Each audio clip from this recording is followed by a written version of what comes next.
വധശ്രമ കേസിൽ കോടതി ശിക്ഷിച്ചയാൾ ഡിവൈഎഫ്ഐ ജില്ലാ ഭാരവാഹി. പയ്യന്നൂരിലെ വി.കെ. നിഷാദിനെ ഡിവൈഎഫ്ഐ കണ്ണൂർ ജില്ലാ വൈസ് പ്രസിഡന്റായാണ് തീരുമാനിച്ചത്. അജീഷ് ജയകുമാർ കണ്ണൂരിലും ചേരുന്നു കൂടുതൽ വിവരങ്ങളുമായി. അജീഷ്, നിലവിൽ എനിക്ക് തോന്നുന്നു കൗൺസിലറാണ് വി.കെ. നിഷാദ് എന്നാണ്. ഇപ്പോൾ ഒരു ഭാരവാഹിത്വം കൂടി കൊടുക്കുന്നു സംഘടനയിൽ എന്നുള്ളതാണ്. എന്താണ് അതിന്റെ കൂടുതൽ വിവരങ്ങൾ?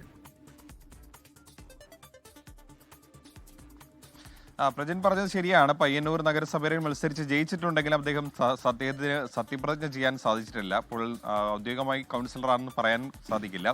മാത്രമല്ല, അദ്ദേഹം ഇപ്പോൾ ജയിൽ ശിക്ഷ അനുഭവിച്ചു വരികയാണ്. കഴിഞ്ഞ നവംബറിലായിരുന്നു ഈ പോലീസിനെ ബോംബെറിഞ്ഞ് കൊലപ്പെടുത്താൻ ശ്രമിച്ച കേസിൽ കോടതി 20 വർഷത്തേക്ക് വി.കെ. നിഷാദിനെ ശിക്ഷിച്ചത്. അതിനുശേഷം കണ്ണൂർ സെൻട്രൽ ജയിലിൽ തടവിലാണ് അദ്ദേഹം കഴിയുന്നത്. ഇതിനിടയിലാണ് ഇന്ന് തലശ്ശേരിയിൽ ചേർന്ന ഡിവൈഎഫ്ഐ ജില്ലാ സമ്മേളനം. അതിലാണ് അദ്ദേഹത്തെ പുതിയ ഭാരവാഹിത്വത്തിലേക്ക് കൊണ്ടുവന്നത്.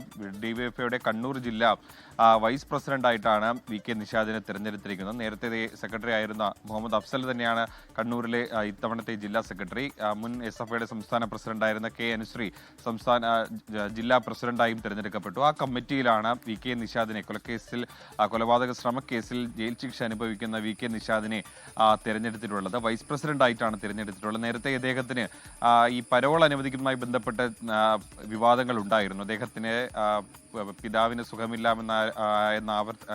ആവശ്യപ്പെട്ടുകൊണ്ട്, അല്ലെങ്കിൽ ആ ഒരു ആവശ്യം ഉന്നയിച്ച് അദ്ദേഹം അപേക്ഷിച്ചപ്പോൾ അദ്ദേഹത്തിന് 1 മാസത്തിലധികം, അതായത് ശിക്ഷ നൽകി ഏതാണ്ട് ജയിൽ ശിക്ഷ തുടങ്ങി 1 മാസം പിന്നിട്ടപ്പോൾ തന്നെ ഏതാണ്ട് 1 മാസത്തോളം പരോൾ നൽകിയത് വലിയ വിവാദത്തിലായിരുന്നു. അതിന് പിന്നാലെയാണ് ഡിവൈഎഫ്ഐയുടെ പുതിയ ഭാരവാഹിത്വവും നൽകിയിരിക്കുന്നത്.